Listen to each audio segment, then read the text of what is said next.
JCA का पे out क्यों घटाया गया है, आखिर वो कौन सी वजह थी जिसके कारण जियो ने जेसीए का पे आउट इस बार से कम किया है। मेरे व्यूअर्स के लिए सबसे पहले मैं ये न्यूज़ लेकर आया हूँ जहाँ पर आपको 100% रियल और ऑथेंटिक इन्फॉर्मेशन मिलती है, वो भी हमेशा की तरह। मेरे बाद दूसरे यूट्यूब चैनल इस जानकारी पर अपना एक अलग वीडियो बना सकते हैं, लेकिन 100% रियल हमेशा की तरह रहेगा आपका अपना यूट्यूब चैनल जिसका नाम है दामिद खत्री ब्लॉग्स। तो स्वागत है आपका दामिद खत्री ब्लॉग्स पर। इससे पहले मैं आपको बताऊं कि जियो ने ऐसा किया क्यों है। चैनल को कर दो सब्सक्राइब और वीडियो को कर दो लाइक, और साथ ही शेयर कर दीजिए अपने अपने जेसीए ग्रुप्स के अंदर, ताकि दूसरे जेसीए भी इस जानकारी का फ़ायदा उठा सकें। तो अब आते हैं आज का मेन टॉपिक, जो है जियो ने जेसीए टीम का जो पे आउट इस बार से घटाया क्यों है। तो भाइयों, कंपनी ने ऐसा किया क्यों है कि एक अच्छे खासे चलते प्रोग्राम में जेसीए को जो पे आउट मिल रहा था वो कम कर दिया गया है। तो ऐसा है कि इसमें पूरी तरह से जियो की मैनेजमेंट, जो इसके हेडक्वार्टर जो मुंबई में है, उसके द्वारा एक तर्क दिया गया है कि जेसीए प्रोग्राम का ऑफिशियल पे आउट स्ट्रक्चर है, उसमें ये साफ साफ मेंशन किया गया है कि जियो जब मर्जी चाहे लैब के बीच में या फिर लैब ख़त्म होने के तुरंत बाद पे आउट को घटा या बढ़ा सकते हैं, जिसके बारे में आपकी अपने जियो सेंटर के अधिकारी, जिनको आप रिपोर्ट करते हैं, और उनके पास पुराने और नए दोनों तरह के पे आउट स्ट्रक्चर के जो लेटर हैं उनके पास पड़े हुए हैं, जिसके बारे में आज तक जेसीए टीम को नहीं बताया गया है, क्योंकि जेसीए टीम को इस बारे में बताने का कोई भी प्रावधान कंपनी के द्वारा नहीं है। तो ये पुराने और नए दोनों तरह के पे आउट स्ट्रक्चर के जो लेटर हैं उस पर साफ साफ मेंशन है कि जियो जब चाहे उस पे आउट स्ट्रक्चर को घटा भी सकता है और बढ़ा भी सकता है, क्योंकि जो जेसीए टीम है वो जियो में सिर्फ इंसेंटिव इनकम बेस पर है, जिनको जब मर्जी चाहे बिना किसी नोटिस के टर्मिनेट भी किया जा सकता है, और जो कि कंपनी के तर्क अनुसार पूरी तरह से सही भी है। जियो कस्टमर एसोसिएट कंपनी में एक इंसेंटिव बेस पर हैं, वो परमानेंट सैलरी बेस पर नहीं है।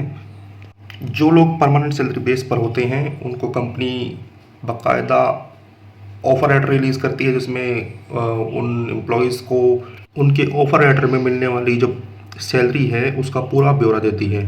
क्योंकि यहाँ पर जो जेसीए हैं वो कंपनी के परमानेंट एम्प्लॉय नहीं है, वो सिर्फ रिचार्ज कॉलिंग करके अपना इंसेंटिव कमाते हैं।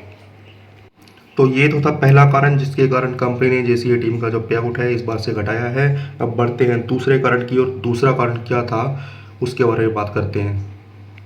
तो जी, पे आउट घटाने का दूसरा कारण है कि जेसीए प्रोग्राम को अब किसी भी पहचान या इंट्रोडक्शन की ज़रूरत नहीं है। ये प्रोग्राम इतना फेमस हो चुका है कि अगर आप कॉलिंग नहीं भी करते तो कोई दूसरा इस प्रोग्राम का हिस्सा बनकर सेल्फ अर्निंग कर सकता है। तो अगर कोई जेसीए काम नहीं भी करना चाहता तो उसकी जगह लेने के लिए दूसरे लोग जो हैं ऑलरेडी कंपनी के टच में हैं, जो आपकी जगह लेने को तैयार हैं। पे आउट घटने की सबसे बड़ी वजह है जेसीए टीम की मनमानियाँ। ये थी तीसरी वजह। इसके बारे में पूरा डिटेल में बताऊंगा आपको। 40% जेसीए आर और एससी प्लस की कॉलिंग को ढंग से नहीं करते, जिसकी वजह से जेसीए रिचार्ज प्रोडक्टिविटी में लास्ट 6 महीने में बुरा असर पड़ा। कंपनी के अकॉर्डिंग हर एक जेसीए को आर और एससी प्लस में पूरे महीने में ऑलमोस्ट 4000 से 4500 लीड्स हर महीने आती हैं, जिसमें आपकी प्रोडक्टिविटी सिर्फ कुछ जेसीए को छोड़कर सिर्फ एवरेज थी। और तो कंपनी ने लास्ट में फैसला लिया कि एक्स्ट्रा कॉस्ट से बचने के लिए पे आउट को घटाया जाए। इसके अलावा एक और बड़ी वजह थी जेसीए टीम का एमएनपी कॉलिंग और एयर फाइबर की कॉलिंग में पार्टिसिपेट ना करना। तो देखिए, जियो के माइलस्टोन बड़े हैं। कस्टमर से रिचार्ज करवाना एक आम सी बात है। कंपनी का जो मेन टारगेट है सिर्फ एयर फाइबर की सेल बढ़ाना है और दूसरे ऑपरेटर्स के नंबर्स को जियो में लेकर आना है। तो कंपनी ने एक बड़ी उम्मीद जेसीए टीम से लगा रखी थी इन दोनों कॉलिंग्स को लेकर। एयर फाइबर की कॉलिंग की बात करें या फिर एमएनपी कॉलिंग की बात करें, दोनों कॉलिंग को जेसीए टीम को इसलिए सौंपा गया था कि रिचार्ज की तरह जैसी टीम इन दोनों तरह की कॉलिंग्स में प्रोडक्टिविटी लेकर आए। लेकिन जैसी टीम का ऑलमोस्ट ज़ीरो परफॉर्मेंस रहा इन दोनों तरह की कॉलिंग के अंदर, जिसके कारण जैसी टीम को दिए गए इन दोनों प्रोजेक्टों को फेल होना पड़ा और जैसी टीम अपनी मनमानियों के चलते सिर्फ रिचार्ज कॉलिंग करके ही खुश होने लगी।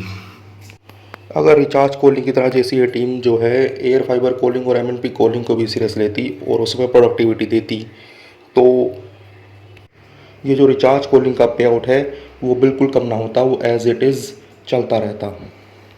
तो ये 3 वजह थी जिसके कारण जैसी टीम का जो पे आउट है घटाया गया, जो आगे आने वाले वक्त में और ज़्यादा घट सकता है। अगर जैसी टीम अपनी कॉलिंग को सीरियस नहीं लेगा तो ये आगे भविष्य में भी हो सकता है। तो आज की जानकारी में बस इतना ही। आने वाली वीडियोस में आपको और भी ज़्यादा कुछ खास जानकारी जो है मिलने वाली है। तो उसके लिए सब्सक्राइब कर दीजिए हमारे चैनल को और शेयर करिए इस जानकारी को अपने अपने जैसे ग्रुप्स के अंदर। Thank you.